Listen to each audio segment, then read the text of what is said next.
안녕하세요. 천문학 박사 이명현입니다.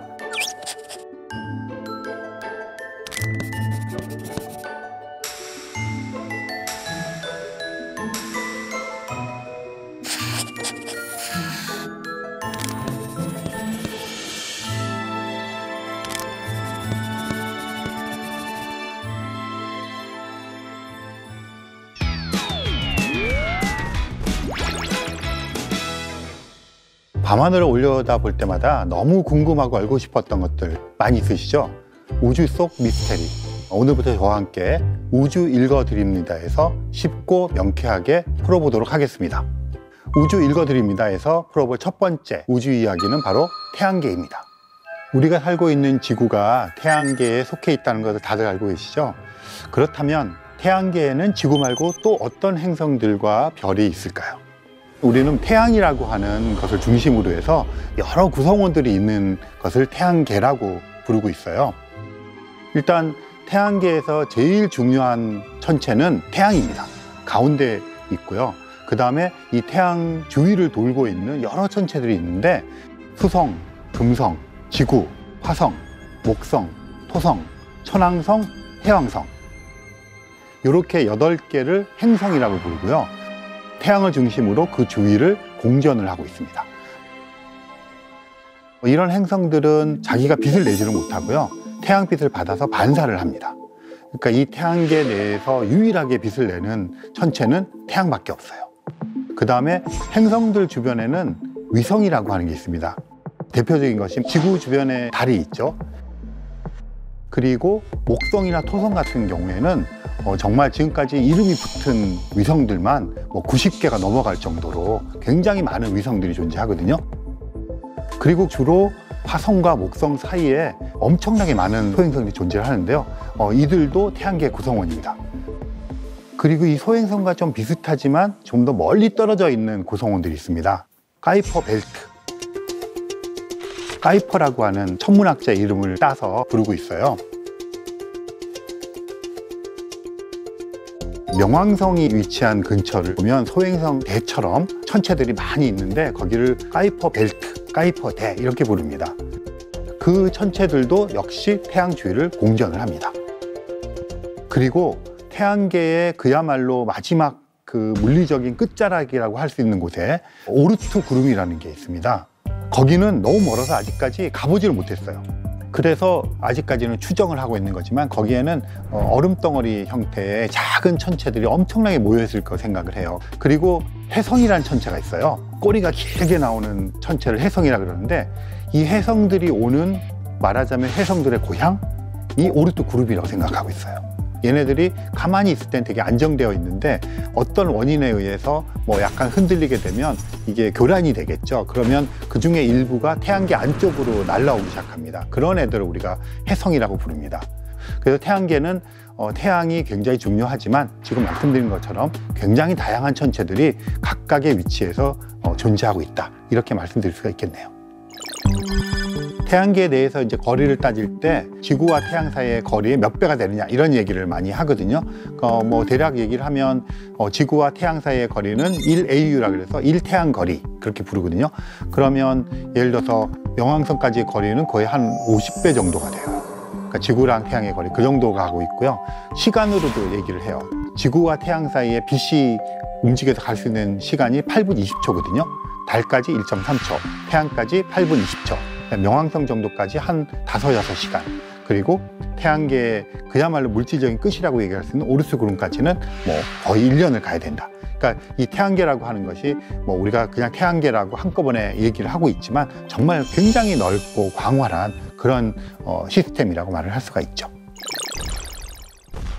그렇다면 이 모든 것은 처음에는 어떻게 해서 탄생을 했을까요? 태양계 구성원들로부터 하나하나 다 이런 증거들을 모은 다음에 다 이걸 모아서 과학의 어떤 법칙 같은 것과 결부시킨 것을 태양계 형성 이론이라고 합니다.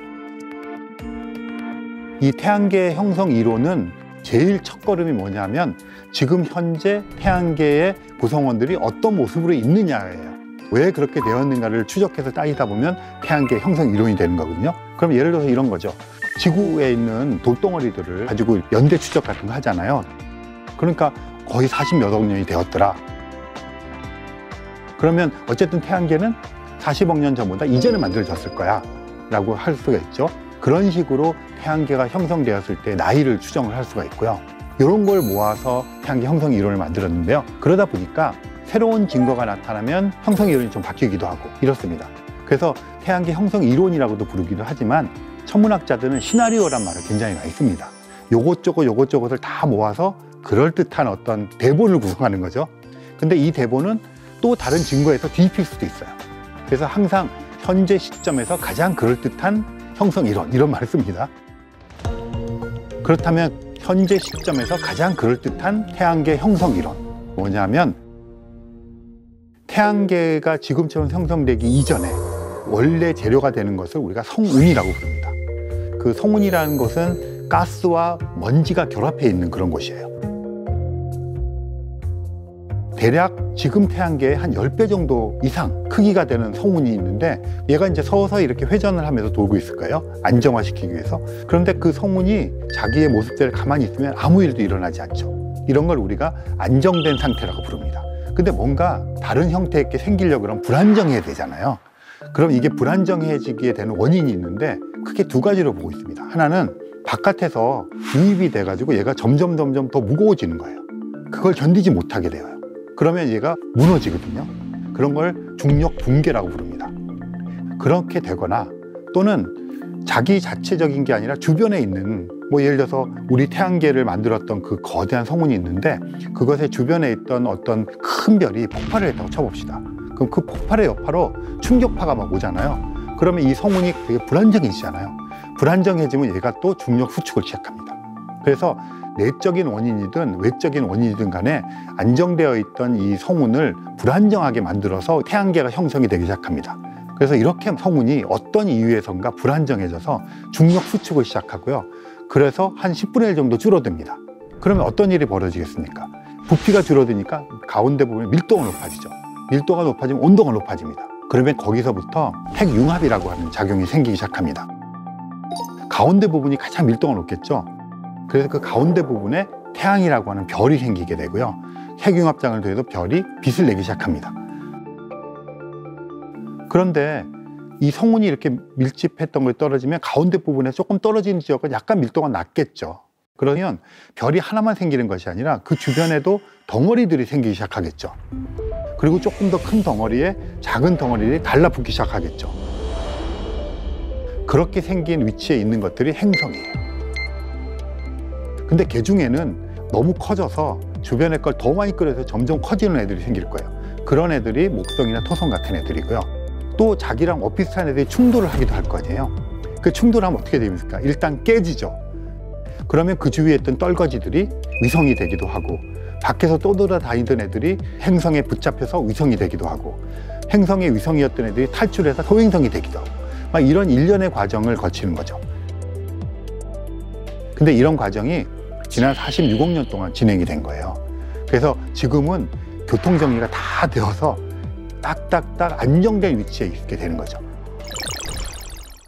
지금까지 태양계가 어떻게 생겼는지 또 어떻게 구성되어 있는지를 알아봤습니다. 하지만 아직까지도 태양계에는 풀리지 않는 여러 쟁점들이 남아 있습니다.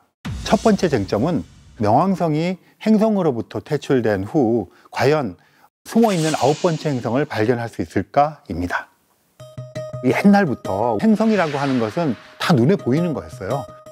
그러니까 누가 발견했다 이런 게 의미가 없는 거죠. 그래서 그냥 그렇게 별과 다르게 움직이는 애들을 행성이라고 그냥 관용적으로 불렀던 거고요. 그 이후에 명왕성이 1930년에 발견이 되었는데 그때도 뭐 굉장히 좀 작고 이상하긴 하지만 바깥에 있어서 별 상관이 없었어요. 그런데 이제 카이퍼 벨트 근처에는 너무나 많은 행성 후보들이 생기는 거예요.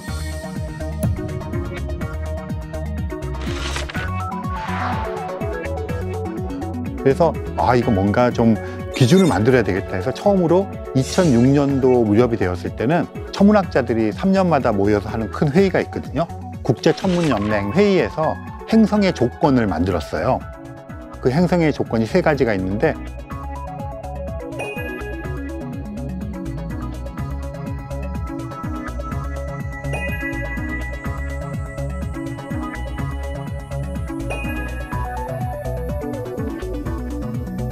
근데 이 명왕성은 그 세 가지 중에 한 가지를 만족을 못 시켜서 빠져나왔거든요.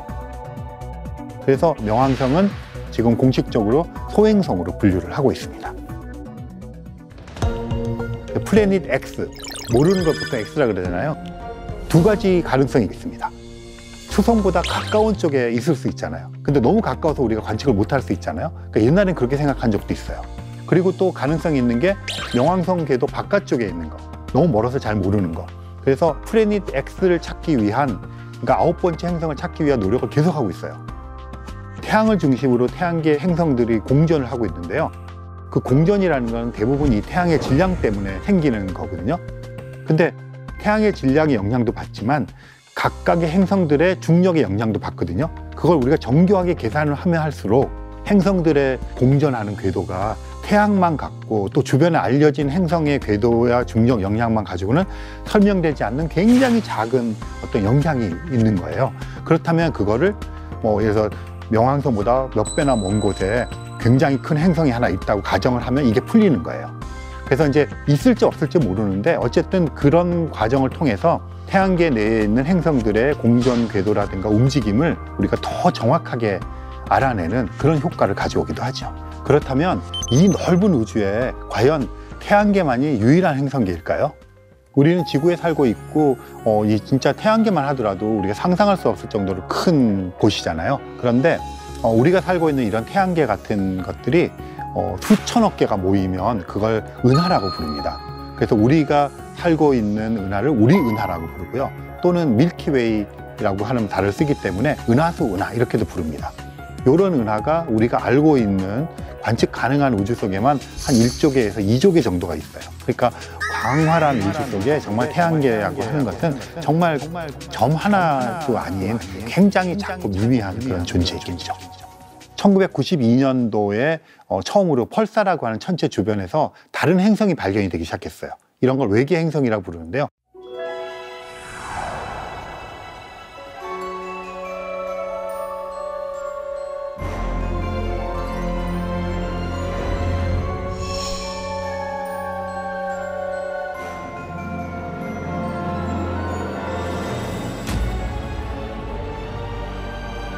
지금은 이런 외계 행성이 5,000개를 훌쩍 넘겼어요. 그래서 엄청나게 많이 발견이 되었잖아요. 그 말은 태양계는 유일한 행성계가 아니라 굉장히 많은 행성계 중에 하나다 하는 것이 요즘에 과학자들이 알아낸 결과입니다.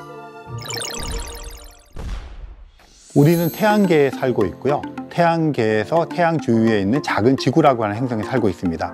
우리는 늘 지구는 지구고 다른 행성이나 천체들은 다 천체라고 생각하지만 이렇게 태양계라고 하는 큰 틀 속에서 지구를 바라보고 우리도 다른 행성의 일부라고 하는 그런 생각을 가져보면 다른 태양계에 있는 구성원들이 훨씬 더 우리와 가까운 천체라고 하는 것을 아시게 될 거고요. 그러면 훨씬 더 관심이 높아질 거라고 생각을 합니다.